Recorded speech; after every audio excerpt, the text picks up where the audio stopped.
à tout le monde d'être présent aujourd'hui.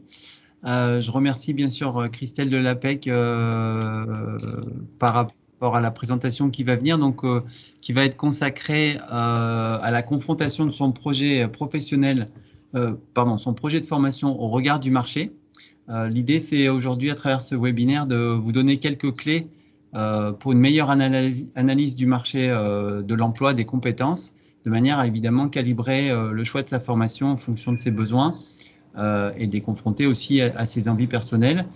Donc, je laisse, comme on vous l'a dit tout à l'heure, on a un chat pour prendre l'ensemble des remarques ou questions toute la durée de la présentation qui va durer une vingtaine de minutes. Et ensuite, dans une deuxième partie, 20 minutes, on pourra échanger sur la base de ces questions pour compléter la présentation. Mais je laisse tout de suite la parole à l'APEC pour sa présentation. Très bien, merci Yannick et bienvenue à tous ceux qui sont connectés. Merci à l'Université d'Auvergne pour organiser ces webinaires. Donc, je suis Nathalie Beignet-Prioré et je suis consultante à l'APEC de Clermont-Ferrand.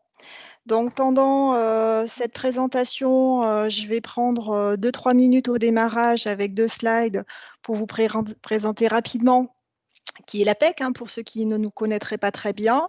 Et ensuite, mon intervention sera en 2 grandes parties, une partie plutôt avec une vision macro et une partie avec une vision plus micro centrée sur vous. Je reviendrai sur le plan de mon intervention dans 2-3 slides pour être un petit peu plus précise. Alors, la bonne nouvelle par rapport à mon intervention, c'est que j'espère que tous vous repartirez avec des ressources qui vont vous permettre effectivement d'être dans la thématique qui nous réunit aujourd'hui, de confronter son projet de formation au regard du marché. Et la mauvaise nouvelle ou la moins bonne nouvelle, selon les uns et les autres, ça sera qu'a priori, vous aurez peut-être pas mal de travail à faire si vous voulez exploiter les ressources et avez la curiosité d'aller les regarder. Donc ça, voilà, bonne et mauvaise nouvelle peut-être en même temps. Alors, tout d'abord, pour cette présentation, le mot qui est l'APEC. Donc là, Yannick, vous pouvez passer la première slide sur l'APEC.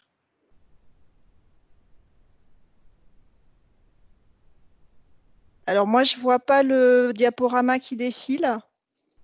On est toujours sur votre slide. Voilà. Voilà. Donc, l'APEC, qu'est-ce que c'est en 2 mots? Donc, l'APEC, Association pour l'emploi des cadres. Donc, nous sommes une association paritaire présente au niveau national avec un réseau d'à peu près 500 consultants au niveau national et nous sommes 5 consultants au niveau de Clermont-Ferrand. Un consultant qui va être sur l'accompagnement et le conseil auprès de nos clients entreprises, puisque toutes les entreprises sont clientes à l'APEC. Et nous sommes 4 sur l'accompagnement des cadres qui nous sollicitent dans nos centres. Et je vais revenir un petit peu sur les modalités. Donc, vous pouvez passer à la diapo suivante, Yannick. Donc, par rapport à nos missions, les problématiques que nous traitons à l'APEC par rapport aux cadres qui nous sollicitent, une majorité des cadres sont en situation d'activité. Et ensuite, nous avons des cadres en recherche d'emploi inscrits à Pôle emploi, ainsi qu'une partie, voilà, à peu près 10% de jeunes diplômés qui nous sollicitent. Les questions qui nous sont posées sont des questions sur la partie un peu marché de l'emploi et méthodologie de recherche d'emploi.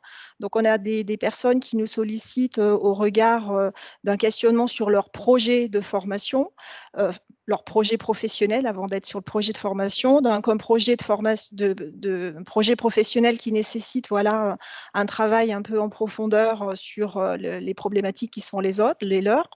Nous travaillons également sur la dimension de la mobilité professionnelle plutôt dans une logique de recherche d'emploi.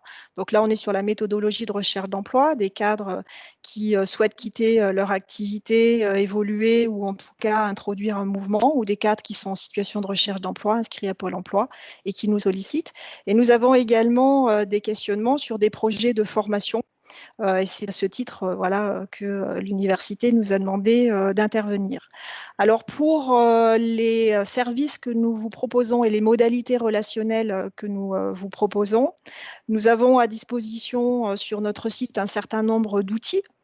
qu'on appelle des autoconsommables. Donc, je vais en présenter quelques-uns dans ma présentation tout à l'heure, qui sont à votre disposition, que vous pouvez utiliser autant de fois que vous le souhaitez. Hein, ils sont là pour ça. Nous avons également des modalités de conseil à distance. Donc là, ça se fait par téléphone ou en visio. Et donc, selon les questions que vous avez, voilà, un entretien téléphonique peut suffire. Et puis, bien sûr, nous vous accueillons en face à face dans nos centres. Donc, à Clermont-Ferrand, le centre est au Parc technologique de la Part-Dieu. Pendant le confinement, notre activité a été maintenue. Nous avons simplement transformé tous nos rendez-vous en présentiel à distance et nous serons ravis de réouvrir nos centres à partir de lundi prochain pour accueillir les cadres qui souhaitent à nouveau se rendre dans nos bureaux. Voilà un petit peu les modalités relationnelles que nous avons. Et pour nous solliciter, si vous ne l'avez pas encore fait, eh bien, c'est comme Doctolib, c'est pas plus compliqué. Donc, vous pouvez prendre rendez-vous sur notre site apec.fr, une prise de rendez-vous en ligne, et ça vous permet de choisir voilà, le jour et l'heure du rendez-vous que vous souhaitez pour nous rencontrer. Voilà en quelques mots ce que je pouvais vous dire sur l'APEC. Donc, on va pouvoir passer à la diapo suivante, qui est une introduction avant que je vous présente le plan. Sur tout d'abord un point de départ qui vous concerne, hein, sur ce qui nous préoccupe aujourd'hui par rapport à votre questionnement de formation. Donc, le point de départ, c'est que vous avez un projet professionnel qui fait que vous visez un métier. Alors, soit un métier qui est le vôtre aujourd'hui, mais sur lequel vous voulez évoluer et compléter un certain nombre de choses, soit carrément une logique de reconversion. Donc, c'est la raison pour laquelle j'ai pris l'image d'une cible avec une flèche, hein, puisque vous visez un métier particulier. Et par rapport à cet objectif-là, eh bien, peut-être qu'il y a un besoin de formation qui va émerger. Et donc, à partir du moment où on parle de besoin de formation, ça veut dire qu'on va mesurer l'écart entre moi et le marché. Donc cet écart, je l'ai symbolisé par une balance, voilà, sur lequel la balance peut être en équilibre ou au contraire en déséquilibre. Et donc ça va être une comparaison entre moi, ce que je suis, c'est-à-dire mes compétences, mes motivations, mais c'est également, au-delà de ce que je suis, c'est le marché. Qu'est-ce qu'il donne, ce marché? Quelles sont les compétences attendues sur le marché? Est-ce que je les connais? Elles se font dans quelle zone géographique, dans quel lieu? Il y a quel type de potentiel qui peuvent exister?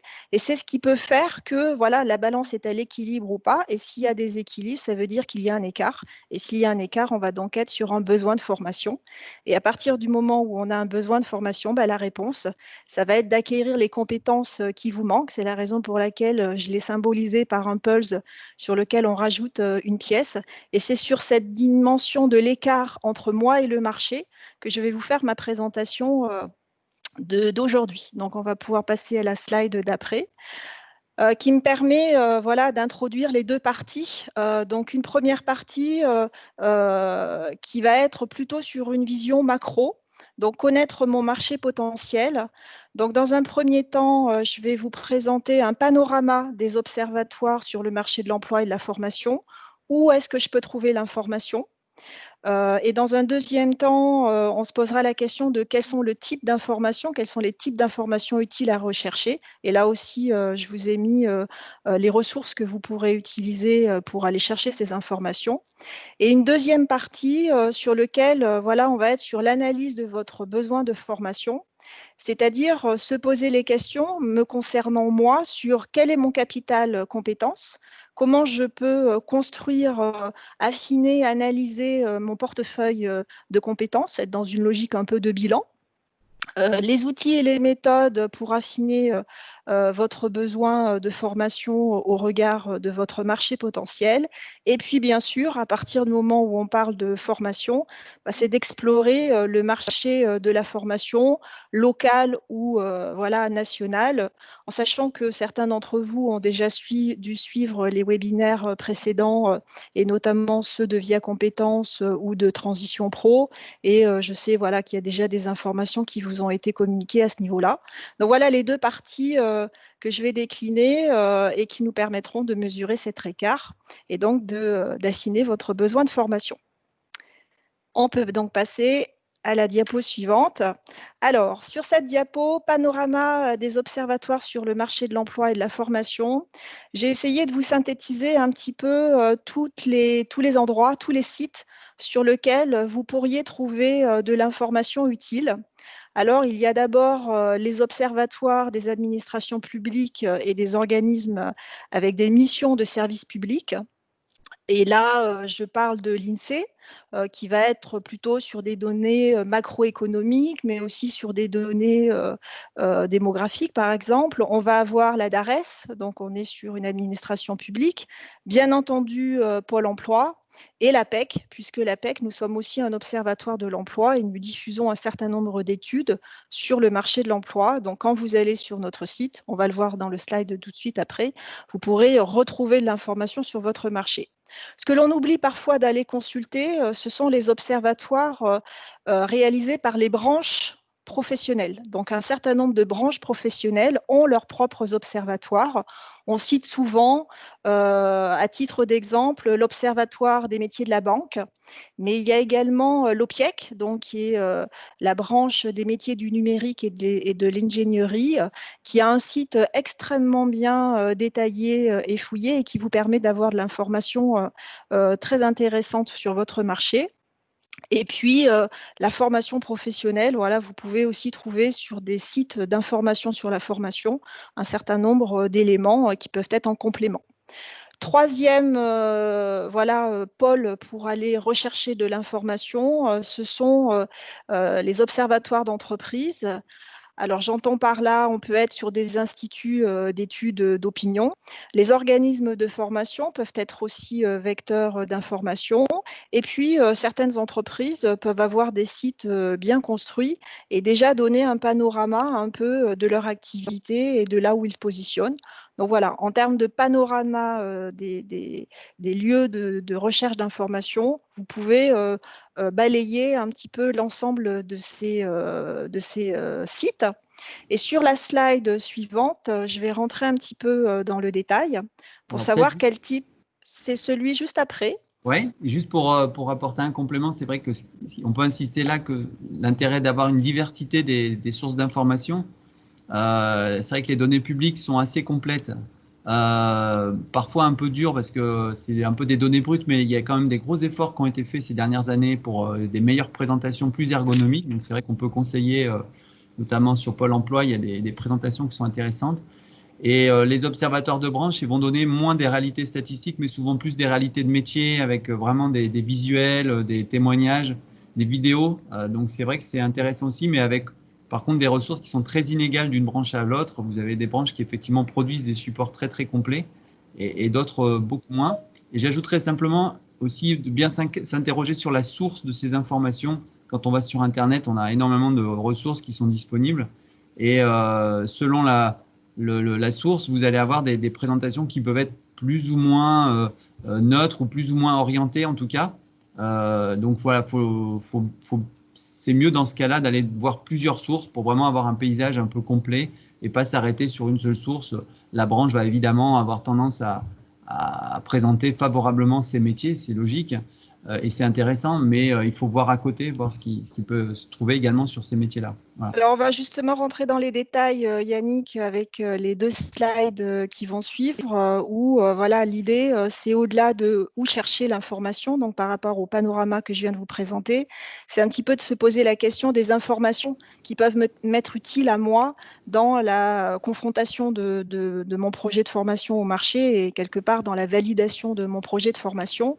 Donc, au niveau de type d'information, vous pouvez chercher des informations d'abord sur les métiers et les compétences. Hein, vous l'évoquiez à l'instant, Yannick. Métiers et compétences, on va retrouver notamment des sources sur le site de l'APEC, puisque nous vous proposons un certain nombre de fiches métiers. Et rassurez-vous, dans le slide d'après, j'ai mis le lien pour que vous retrouviez facilement ces fiches métiers. Voilà, je cherche une fiche métier d'acheteur, je cherche une fiche métier de chef de secteur, je cherche une fiche métier de responsable ressources humaines ou responsable paye. Quelles sont les compétences attendues sur ce métier-là? C'est pas toujours facile de partir d'une page blanche et voilà, quand on part d'une fiche métier, c'est plus simple. Vous les retrouvez également sur le site de Pôle emploi, ces fiches métiers et compétences. Et tout à l'heure, quand je parlais du site de l'OPIEC, l'APEC, hein, branche professionnelle. Vous avez aussi des fiches métiers, notamment sur le numérique et tous les métiers de l'ingénierie. Donc voilà, trouver des fiches métiers, c'est pas toujours facile, mais en tout cas, sachez que sur ces sites-là, vous les trouverez sans difficulté. Deuxième type d'information utile à rechercher, ce sont les opportunités d'emploi. Donc, on est sur le marché de l'emploi en termes de prévisionnel de l'emploi. Donc là-dessus, vous avez quand même un certain nombre d'outils qui sont à votre disposition et qui vous permettent de vous dire, voilà, par rapport au métier que je vise, hein, n'oubliez pas la cible que je vous présentais tout à l'heure. Est-ce que dans cette hypothèse de projet, dans ce métier cible, voilà, il y a du marché de l'emploi? Est-ce qu'il y a des perspectives d'emploi derrière? C'est quand même mieux de se poser la question avant qu'une fois qu'on est formé, qu'ensuite on est confronté à une difficulté pour valoriser sa formation et ensuite en faire un argument convaincant pour un recruteur dans un processus de recrutement. Alors, les informations utiles sur les opportunités de l'emploi, bien entendu, au niveau de l'APEC, nous vous en proposons. Et nous avons notamment 2 outils et les liens sont dans la diapo d'après. Un premier outil qui s'appelle DataCadre et qui est tout à fait accessible, qui fait partie des autoconsommables que j'évoquais au démarrage de mon intervention. Et donc là, vous cliquez dessus et vous pouvez avoir une vision par métier, par zone géographique, de la volumétrie de l'emploi, de la concurrence que vous avez et de la qualification de vos concurrents. Pour aller un petit peu plus loin, j'ai mis l'acronyme, mais ça s'appelle Valider votre potentiel marché. C'est une prestation de conseil que l'on vous fait à distance. C'est un rendez-vous sur lequel vous vous positionnez et qui nous permet, à partir d'une requête sur toutes les offres d'emploi que nous avons diffusées, de pouvoir vous dire combien y a-t-il eu d'offres d'emploi d'acheteurs sur les 12 derniers mois, combien y a-t-il de concurrents, qui sont ces concurrents, quelle formation ils ont et quel niveau d'expérience ils ont. Donc voilà, ça vous permet d'affiner un petit peu les données marché que vous pourriez trouver tout seul en utilisant DataCadre. Pôle emploi a également des outils besoin en main-d'œuvre, donc c'est la BMO, qui voilà, donne aussi des éléments utiles. Vous avez par exemple le top 10 des métiers les plus recherchés, hors saisonniers ou saisonniers. Donc ça vous donne quand même des indicateurs en termes de positionnement. Et l'avantage par rapport à Pôle emploi, c'est que nous, l'APEC, nous sommes évidemment que sur un marché cadre. Donc voilà, des besoins en termes d'aide-soignants, on ne sera pas en capacité de vous donner d'éléments, nous, en termes d'information. Pôle emploi est cadre et non cadre. Donc voilà, je préfère que les choses soient quand même spécifiées. Pôle emploi donne également des informations sur le marché de l'emploi, donc c'est un complément par rapport aux besoins de main-d'œuvre. Et puis, Via Compétences, qui a fait une intervention, je crois, il y a une quinzaine de jours ou 3 semaines, a également un outil sur son site qui s'appelle Datascope, où là, on va être sur quelque chose d'un peu plus micro, un peu plus régional, avec des données par bassin et par métier. Donc, et ce n'est pas spécifiquement que cadre non plus, hein, on est plutôt même sur du non-cadre. Donc, ça peut être des compléments pour vous d'information. Et puis, tout ce qui est annuaire d'entreprise que vous pouvez trouver sur Internet, les corporamas, etc., ça peut vous donner des points de repère. Autre information utile, c'est le conseil en évolution professionnelle. Alors, le conseil en évolution professionnelle, vous avez des opérateurs voilà, qui vous permettent d'être accompagnés dans votre projet de formation et dans la validation de votre projet de formation. Là aussi, je sais qu'on vous en a déjà parlé. Donc, je vous les cite. Hein, c'est Pôle emploi pour les demandeurs d'emploi, les missions locales pour les jeunes. Alors, il faut que je regarde. Cap emploi pour les personnes avec une problématique de handicap, l'APEC pour les cadres, et il y a un opérateur par région qui a été désigné. Et sur la région Auvergne, c'est le CIBC qui, je crois, est intervenu aussi pour vous il n'y a pas très longtemps. Quatrième type. Oui, Yannick ? Tout à fait, c'est ça. Oui, voilà. Quatrième type d'information à aller rechercher pour vous, c'est bien sûr de l'information sur la formation. Donc là, je vous ai mis les liens aussi en termes de ressources, les sites sur lesquels on vous oriente le plus souvent pour chercher de l'information sur la formation. C'est le site de l'Intercarif, donc on est au niveau national. C'est le site de moncompteformation.gouv.fr qui est effectivement aussi très fourni et qui permet de voir les formations éligibles au CPF. Et puis, c'est un site qui s'appelle Orientation pour tous et qui permet là aussi de se repérer. Alors rapidement, parce que je vois quand même que le temps défile très vite, sur la slide d'après, je vous ai mis en lien et ça vous permettra de vous y référer quand vous retournerez voir le support. Je vous ai mis les liens sur les outils que je viens de vous présenter. Donc, par rapport aux métiers et compétences, donc les fiches de l'APEC et les fiches de Pôle emploi, et par rapport aux opportunités de l'emploi, donc le site DataCadre et puis valider mon potentiel marché, les opportunités d'emploi de Pôle emploi et avec le BMO et informations sur le marché de l'emploi. Donc là, vous aurez les liens. Si jamais vous aviez des difficultés pour les trouver, vous avez la ressource sur le PowerPoint.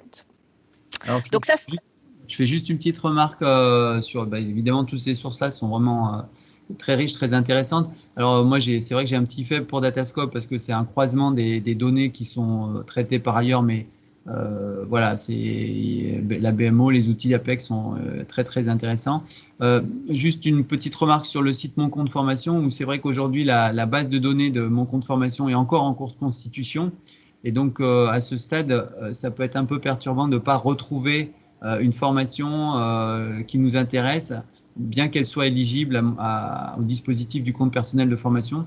Donc, j'aurais tendance à dire la recherche métier, compétences, formation, la faire plutôt à côté. Et une fois que vous avez un peu périmétré votre ciblage, revenir sur cette appli pour faire une recherche avec vraiment les bons mots-clés.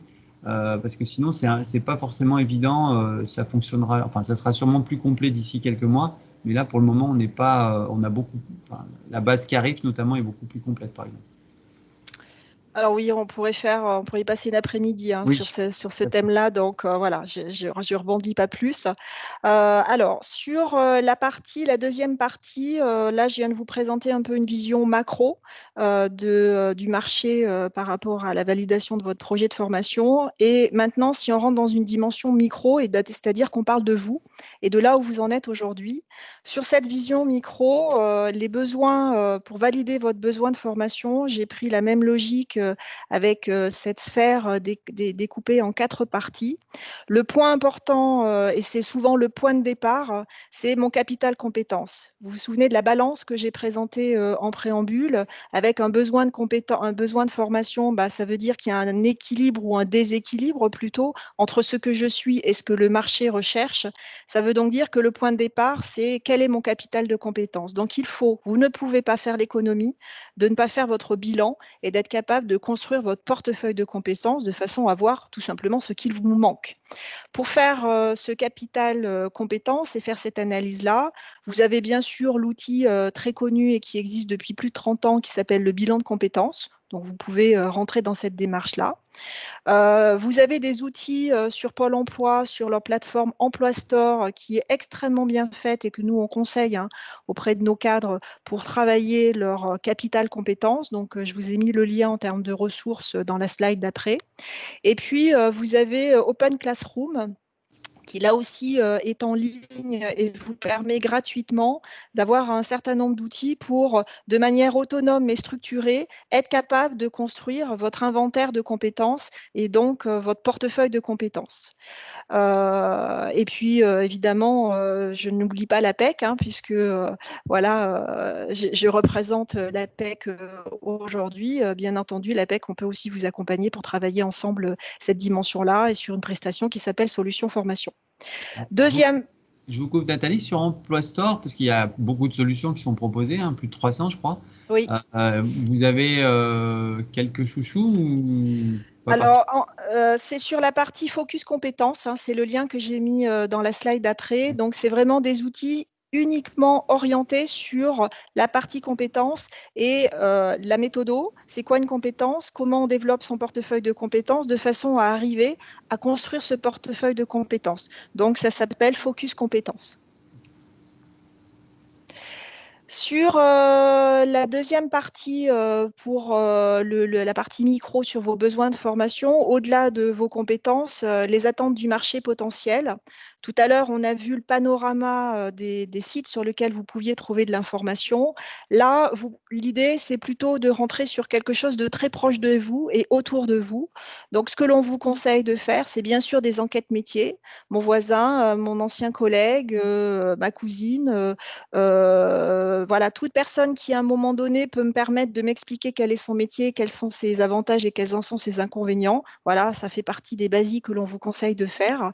Bien entendu, l'utilisation des réseaux sociaux et notamment LinkedIn, qui est le réseau social pardon, professionnel et qui permet de rentrer en contact avec un responsable marketing digital sur lequel j'aimerais bien pouvoir avoir une conversation et l'interviewer un petit peu. Bah, c'est un outil formidable pour rentrer en contact avec des personnes que vous n'auriez pas l'occasion de rencontrer ni même d'apercevoir dans d'autres circonstances.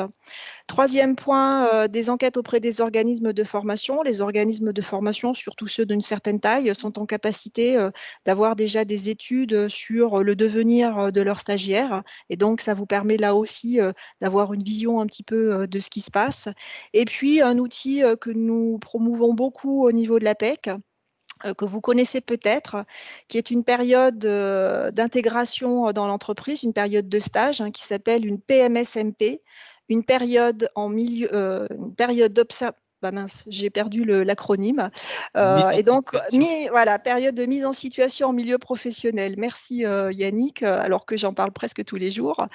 Donc là, c'est formidable pour valider et confronter son projet au marché parce qu'on est en immersion, on observe, on voit la réalité d'un métier et ça permet de se dire, OK, c'est bien la cible, c'est bien le métier que je vise et c'est bien cette formation-là que je veux faire. Donc voilà, cet outil de PMSMP est vraiment, je trouve, très précieux. Alors, Troisième, je vous confirme que sur le site de l'UCA, par rapport à ce que vous disiez juste avant, vous avez pour chaque formation, effectivement, les taux d'insertion qui sont présentés. Vous pouvez ouais, consulter tout à fait. voilà. Voilà. Alors c'est vrai que des organismes de formation de petite taille auront parfois un peu de difficulté à fournir des statistiques, mais voilà, typiquement des universités, des grandes écoles, des organismes voilà, avec une certaine réputation sont capables d'avoir des statistiques et évidemment les communiquent. Donc ça, c'est assez précieux. Troisième catégorie d'informations pour valider vos besoins de formation, tester mon projet, tester mes questionnements. Donc là-dessus, je vous ai mis des outils que nous avons sur notre site APEC et que vous pouvez utiliser. Diagnostic formation, c'est un auto-questionnement, c'est un auto-positionnement qui est disponible en ligne à toute heure du jour et de la nuit et vous pouvez le faire autant de fois que vous le voulez. Qui, je trouve, est un premier niveau d'information pour me permettre d'avancer dans mon besoin de formation. Donc, ça s'appelle tester mon besoin de formation. Je vous ai mis le lien après aussi. Et puis, un autre outil qui est, je trouve, peut-être un peu plus adapté pour des juniors ou des jeunes diplômés, qui s'appelle Quel job avec mon diplôme? Et ça permet d'avoir une confrontation avec son diplôme et voilà, quels sont les principales cibles d'emploi qu'il peut y avoir, quels sont les secteurs, quels sont les principaux vecteurs de recrutement, est-ce que ça passe par offre, est-ce qu'on est par réseau, est-ce qu'on est par cooptation, donc ça vous donne un certain nombre de repères là-dessus et c'est utilisable et consommable à souhait sur notre site. Je crois que c'est ces deux-là parce que comme j'ai une partie du PowerPoint qui est cachée, je ne vois pas toutes mes lignes. Bon, mais c'était bien les deux que j'avais mis. Et puis, quatrième catégorie d'informations, explorer le marché de l'emploi, le marché de la formation et notamment le marché local. On a déjà parlé de Via Compétences. Bah oui, le site de Via Compétences au niveau de la formation en Auvergne-Rhône-Alpes, je trouve, est très précieux. Il permet de voir quelles sont les formations disponibles, accessibles. Et souvent, la proximité géographique est quand même quelque chose d'extrêmement important pour les stagiaires, parce qu'aller se former à Paris, Lyon ou Strasbourg, ça donne des contraintes. Quand on a une solution locale, c'est quand même plus simple. Et puis, vous avez l'annuaire que vous connaissez peut-être peut-être pas vraiment, hein, qui s'appelle l'annuaire du RNCP. Donc, c'est en fait le dictionnaire des formations en France, qualifiantes, certifiantes, et qui permet d'avoir comme ça, dans une cartographie de toutes les certifications qui peuvent exister au niveau national. Tout à l'heure, on parlait de mon compte formation, voilà, qui est encore pas complètement complet. Là, pour le coup, le RNCP, lui, n'a pas de faille. Donc, il marche très bien. Donc ça peut être une ressource. Et donc, dans le slide d'après, je vous ai mis, comme précédemment, hein, j'ai gardé la même logique. Je vous ai mis les ressources avec leurs liens. Donc, Capital Compétences, l'Emploi Store dont on parlait tout à l'heure, avec le focus compétences, Open Classroom, voilà, qui fonctionne bien. On a quand même des retours très positifs, nous, des cadres qui l'utilisent et qui, voilà, je trouve que ça les accompagne bien dans la rédaction de leur portefeuille de compétences. Et puis, tester mon projet avec les 2 outils de l'APEC, tester mon projet de formation et puis, plutôt pour les jeunes diplômés, quel job avec mon diplôme. Dernier point, on était voilà, sur la partie orange, je crois, sur mon graphique, sur explorer son projet de formation. Je vous ai remis là aussi de la ressource avec certainement des liens que vous avez eus soit par Via Compétences, soit par Transition Pro la semaine dernière. Donc là-dessus, rien de nouveau, hein, des sites au niveau national et des sites au niveau local. Vous remarquerez quand même le petit bonhomme avec le mur que j'ai mis à côté et qui pour moi était un point important que je voulais souligner. Quand on est sur un besoin de formation, on imagine souvent la globalité de la formation, c'est-à-dire tout le mur avec toutes les briques. Parfois, il peut être utile de réfléchir à se dire, mais est-ce que c'est tout le master dont j'ai besoin? Est-ce que c'est toute la licence dont j'ai besoin? Ou est-ce que certains bouts du master, certains modules du master pourraient simplement me suffire pour compléter mon besoin, c'est-à-dire compléter le manque et l'écart dont on parlait au démarrage de mon intervention. Et par ce mur, je veux parler de ce qu'on nomme dans le monde de la formation des blocs de compétences.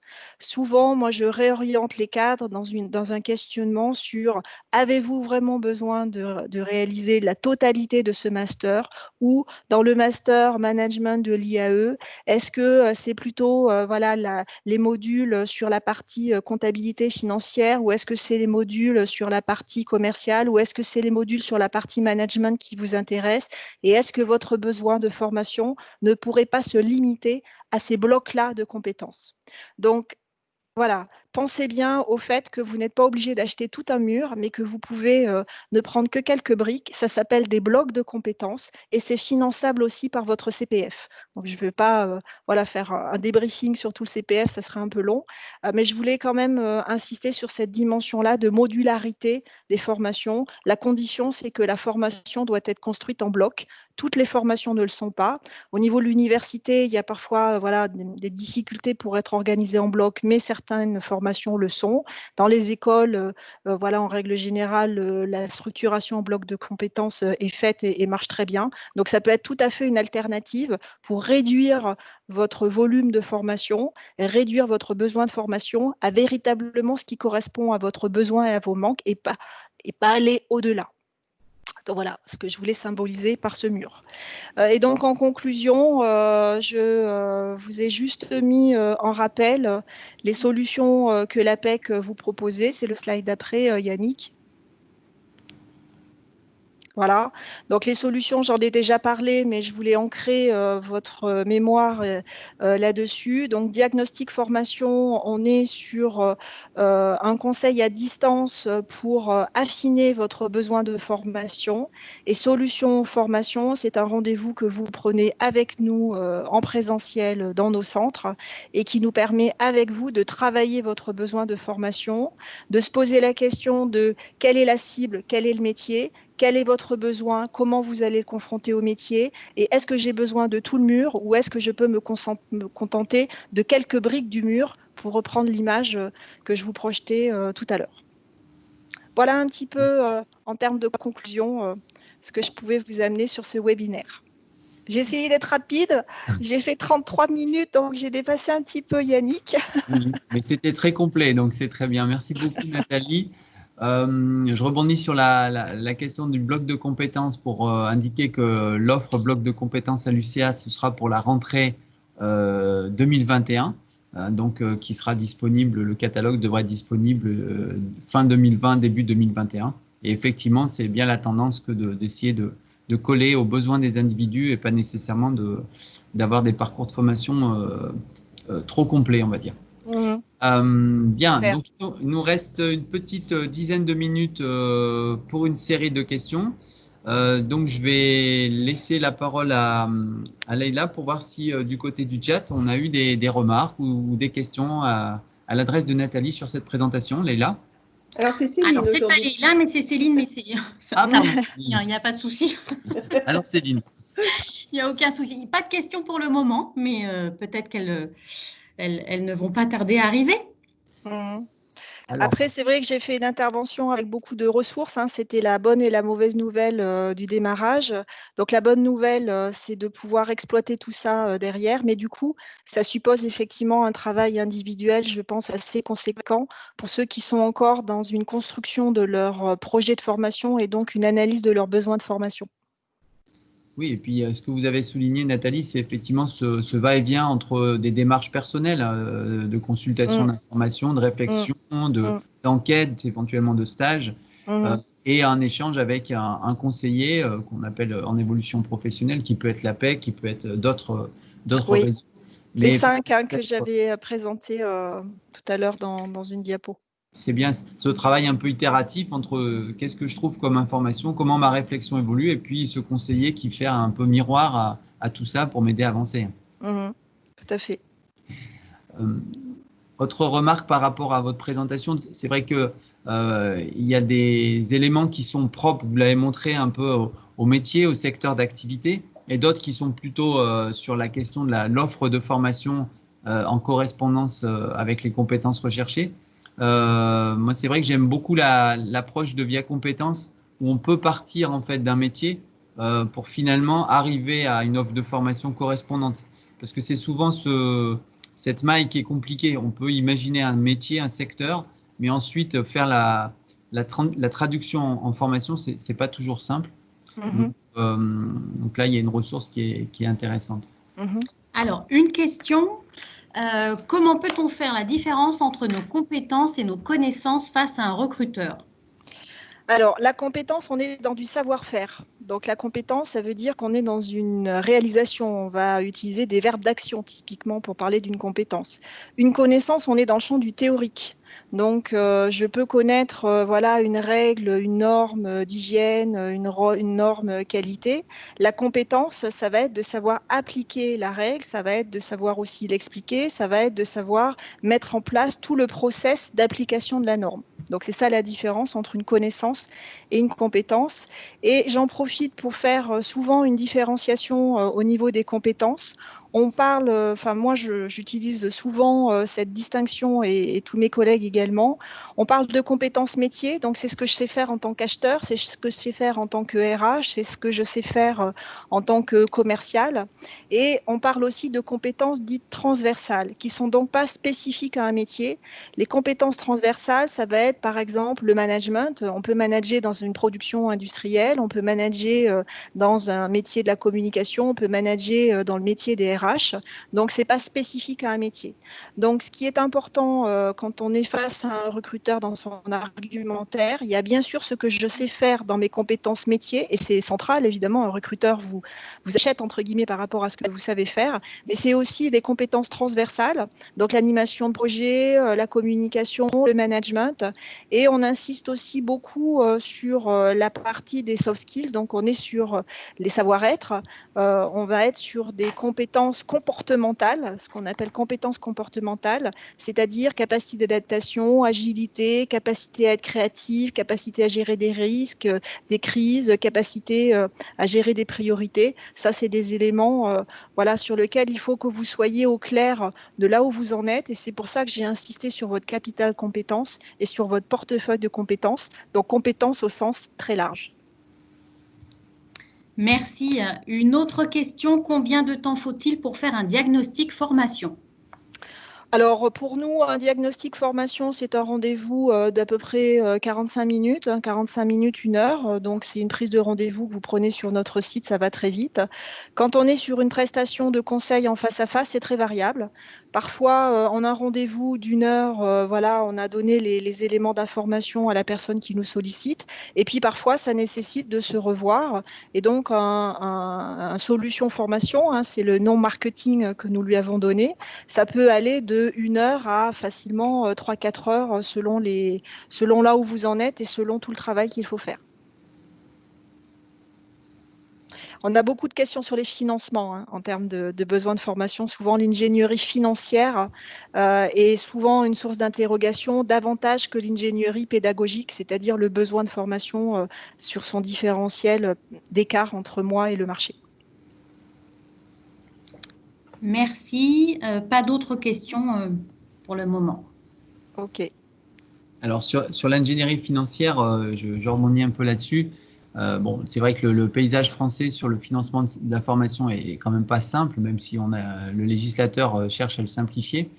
On l'a déjà dit, mais ce qui est important, c'est vraiment de distinguer ce qui relève du coût réel de la formation, c'est-à-dire il faut bien identifier l'offre et aller jusqu'à la réalisation d'un devis au regard de ses besoins et qui peut fortement varier selon sa situation, selon la durée, selon l'opérateur qui réalise la formation, selon le statut. Hein, vous pouvez vous former en alternance ou vous former en formation continue. Donc, il y a la question du coût réel et ensuite, il y a la question de la prise en charge de ce coût, hein, où effectivement, il y a beaucoup d'outils mobilisables. On a parlé du compte personnel de formation. L'employeur peut éventuellement abonder. Vous avez d'autres dispositifs. Transition Pro nous en a présenté un à travers le CPF Transition. Voilà, donc, mais dans la démarche, il faut bien aborder les deux aspects. Et le premier peut s'aborder assez rapidement une fois qu'on a cerné son projet. Le deuxième, effectivement, peut prendre un peu plus de temps parce que le financeur peut derrière avoir des processus d'instruction et de décision qui sont plus ou moins longs. Mmh. Une question vient d'arriver. Qu'existe-t-il en dehors de la PMSMP pour une personne salariée et pas inscrite à Pôle emploi comme possibilité de faire une immersion? Comment avoir une convention de stage? Alors, nous, ce que l'on conseille, parce qu'on a très souvent le questionnement, alors on peut très bien être en activité et être inscrit à Pôle emploi. Donc, voilà, l'inscription à Pôle emploi se fait en ligne, hein. Il faut bien différencier l'inscription à Pôle emploi avec l'indemnisation de Pôle emploi. Donc, évidemment, quand on est salarié, on va être inscrit à Pôle emploi, mais pas indemnisé par Pôle emploi, mais ça veut dire qu'on bénéficie des services de Pôle emploi. Et à partir du moment où vous êtes inscrit à Pôle emploi, moi j'ai assez régulièrement des cadres en activité, je pense notamment à des personnes qui veulent rentrer dans le métier de professeur des écoles ou d'enseignant, pour lequel avoir fait un stage dans une école ou dans un établissement secondaire, c'est un point important par rapport au dossier. Et donc, en règle générale, ils passent par une PMSMP, donc ils sont inscrits à Pôle emploi et ils le font sur du temps personnel, c'est-à-dire sur du temps de congé ou du temps de récupération, RTT, enfin, toute modalité d'absence de votre poste de travail, peu importe, hein, vous faites ce que vous voulez pendant votre temps personnel. Et donc, ils font facilement 1 semaine, 2 semaines d'observation à travers une PMSMP, tout en étant en activité. Très bien. Céline, est-ce qu'on a une dernière question? Non, pas d'autres questions. Non? Merci. Bon. Enfin, il ne me reste plus qu'à remercier donc Nathalie pour sa présentation à la fois très complète et très dynamique. Merci beaucoup Nathalie. J'espère que je ne vous ai pas noyé parce qu'il y avait Non. beaucoup d'informations, mais voilà, on pourra toujours se référer au PowerPoint pour les retrouver. Exactement. Et donc justement, le PowerPoint sera disponible sur le site Formation Continue de l'ICA, dont vous voyez le lien apparaître à l'écran. Se trouvera également avec ce PowerPoint le replay de ce webinaire pour éventuellement réécouter certains passages pour être plus en détail. Et vous trouverez également sur ce site fc.ica.fr les informations concernant la formation continue à l'Université Clermont-Auvergne, si jamais vous avez des projets de formation, des projets d'inscription, ainsi que les autres webinaires et les autres présentations qu'on a pu conduire pour compléter votre information sur le CPF Transition, sur le conseil en évolution professionnelle, sur toute une série de sujets autour de la formation continue. Merci à toutes et tous et je vous souhaite une bonne fin de journée. Merci à vous tous. Et puis, au plaisir, n'hésitez pas à nous solliciter en fonction de vos besoins. Merci Nathalie. Merci à vous, Yannick.